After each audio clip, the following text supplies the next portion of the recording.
من شرور أنفسنا ومن سيئات أعمالنا من يهده الله فلا مضل له ومن يضلل فلا هادي له أشهد أن لا إله إلا الله وحده لا شريك له وأشهد أن محمدا عبده ورسوله أرسله بالهدى ودين الحق ليظهره على الدين كله ولو كره المشركون اللهم صل على سيدنا محمد وعلى آله وصحبه أجمعين أما بعد فإن الله تعالى أحل النكاح ونظم إليه وحرم سفاحه وأوعد عليه وقال رسول الله صلى الله عليه وسلم النكاح سنتي فمن يعمل بسنتي فليس مني.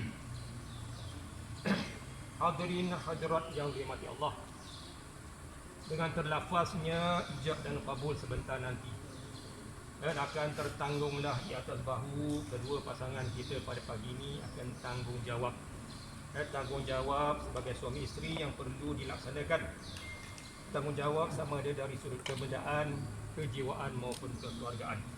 Perkara ini telah dijelaskan oleh Allah Subhanahu wa taala dalam surah Al-Baqarah ayat 228. A'udzu billahi minasyaitonir rajim. Walahunna mithlul ladzi 'alaihinna bil ma'ruf walirijali 'alaihinna darajah wallahu azizun hakim. Yang maksudnya, dan isteri-isteri itu mempunyai hak yang sama seperti kewajipan yang ditanggung oleh mereka dan dengan cara yang sepatutnya. Dan orang lelaki, yakni suami-suami, mempunyai satu darjah kelebihan atas orang perempuan yang isterinya. Dan ingatlah, Allah Maha berkuasa lagi Maha bijaksana. Baiklah, kita teruskanlah saja kepada ringkasan tanggungjawab. Tanggungjawab seorang suami, saudara Muhammad Alfian.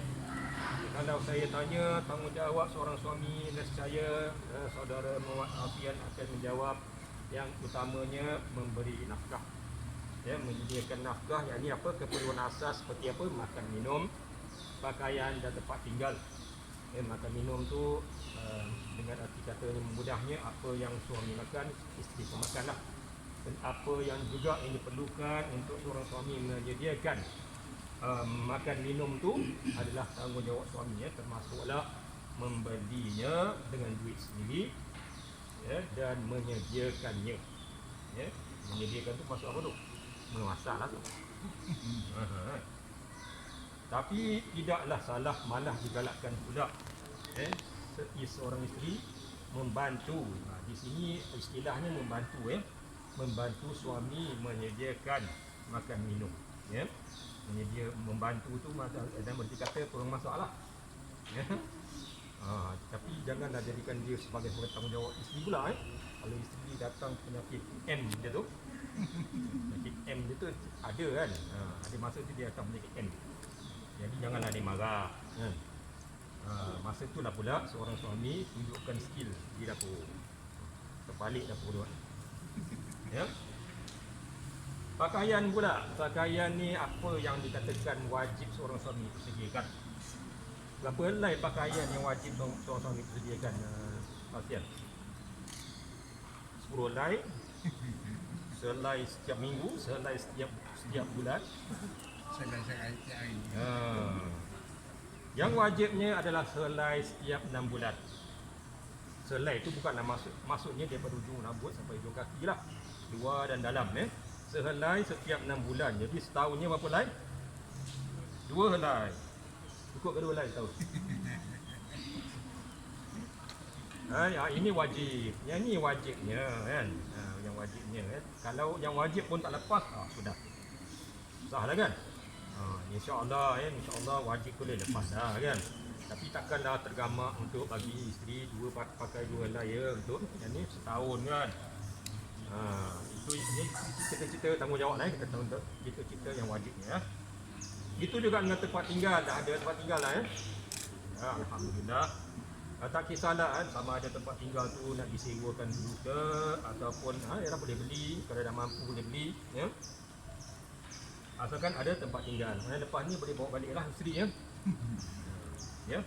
janganlah tak perlulah tinggal dengan mak tua ke ataupun dengan mak bapak tinggal sendiri cuba hidup bertanggungjawab, cuba tanggungjawab sendirilah mengikut kemampuannya, mengikut kemampuan. Baiklah, yang kedua, mendidik isteri. Mendidik isteri, membimbing isteri ke arah yang jalan yang dikehendaki syarak ataupun memberikan didikan agama.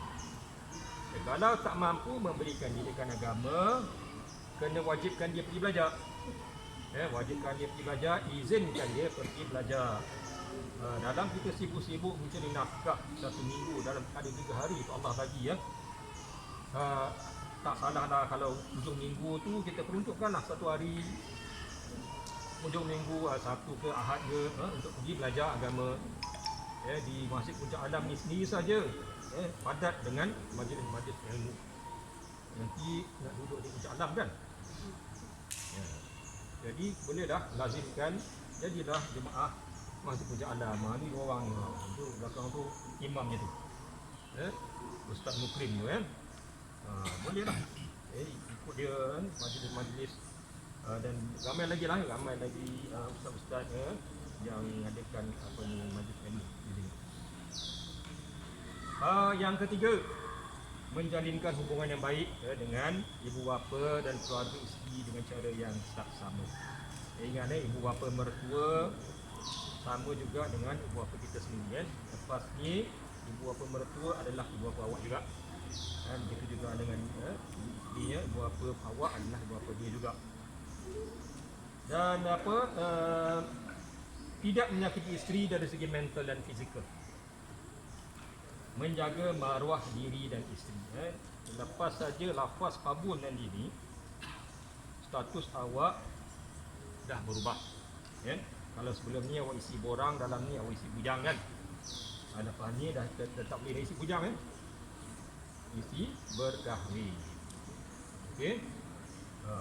Jadi apa juga yang bakal berlaku naudzubillah, awak tidak akan balik kepada bujang lagi. Kena ingatlah tu. Jadi kalau dah berubah status, kenalah berubah cara hidup. Tak boleh lagi amalkan hidup seperti orang bujang dulu. Kalau boleh, kalau dulu biasa bersama dengan kawan-kawan bujang, jadi sekarang ni kena kurangkanlah berkawan dengan maksud membuat aktiviti bersama-sama dengan kawan bujang. Sebab tak kurang juga, banyak juga kes-kes rumah tangga yang gagal adalah disebabkan kegagalan pasangan untuk menukar cara hidup. Dia dah biasa dengan hidup bujang tu, lepak dengan kawan-kawan. Bila dia kahwin, dia rasa terkongkong. Yang ini pernah berlaku di Puncak Alam ni sendiri. Yang perempuannya minta cerai. Yang perempuannya minta cerai sebab dia rasa terkongkong. Itulah jadi dia punya natijahnya kalau kita tidak sedar diri kita dah bertukar status. Tanggungjawab isteri pula, apa dia yang pertama? Mentaati suami kan. Mentaati suami selagi tidak bertentangan dengan syarak. Kalau dah bertentangan dengan syarak, kalau apa yang suami suruh tu dah bertentangan dengan syarak, maka tak lagi wajib taat. Apa lagi kemudiannya, menghormati kedua ibu bapa mertua macam juga tadi kena ibu bapa suami awak ni juga ada ibu bapa awak. Jadi kena hormat mereka seperti mana awak hormat ibu bapa awak sendiri. Menjaga maruah diri dan suami, ini masalah orang sekarang. Dia tak puas hati, dia marah dalam mana? Media sosial. Pandai. Itu dah biasa macam-macam sangat media sosial sekarang ni, dah tambah pula dengan TikToknya macam-macam dah dalam tu. Jadi janganlah jangan dah sebenarnya kita membuka keaiban kita sendiri sebenarnya. Kita cerita dalam Facebook, cerita dalam Instagram ataupun TikTok semua ni sebenarnya membuka keaiban diri sendiri bukan kita mungkin rasa lepas marah kita lah tapi sebenarnya orang memandang kita sebagai orang yang tidak bermaruah. Dan menjaga dan mendidik anak dengan sempurna. Tapi sebenarnya saya kurang setuju dengan teks jaiz ni. Menjaga dan mendidik anak dengan sempurna ni bukan tanggungjawab isteri semata-mata, tapi juga adalah tanggungjawab bersama. Ingat ya, bersama, jangan mentang-mentang awak pergi keluar, pergi cari nafkah, jadi awak serahkan semuanya kepada isteri. Ini semua tanggungjawab awak, didiklah anak. Tak boleh ya. Sama-sama kena bertanggungjawab mendidik anak. Ya, ingat ya, anak ni tak kira lah anak ke siapa lah kan, dia belajar dengan melihat apa yang mak bapak dia buat, bukan dia mendengar apa yang kita cakap kan.